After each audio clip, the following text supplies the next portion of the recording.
রতনদি তালতলির নিম হাওলা গ্রামের ভিক্টিম মিরাজ এবং তার সহযোগী ব্যবসায়ী হাসান শিকদার, তারা উভয়ে এই চর থেকে মাছ কিনে এনে আমাদের এই উলানিয়া বাজারে বিক্রি করে। আজকে মাছ বিক্রি করে বাড়ি ফেরার পথে এই উলানিয়া লঞ্চ ঘাটের এখানে তার ট্রলারে হয়তোবা আমরা অনুমান করতেছি যান্ত্রিক কোনো ত্রুটি অথবা নিচে পানি পরিষ্কার করতে গেলে তার শরীরে থাকা পোশাক, এই কাপড় চোপড়, এটা মেশিনের শ্যাপের সাথে প্যাঁচ লেগে সে ওখানেই নিহত হয়েছে এবং তার দেহ থেকে মাথাটা বিচ্ছিন্ন হয়ে গেছে।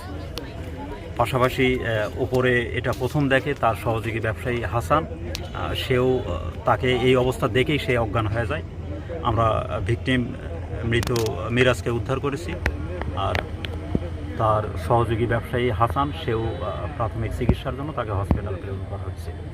আমরা দেখি, যাচাই বাছাই করি এবং আসলে কি ঘটনা ঘটছে এটাও জানা দরকার আছে। এরপরে আমরা ঊর্ধ্বতন কর্তৃপক্ষের সাথে আলোচনা করে সিদ্ধান্ত দেব।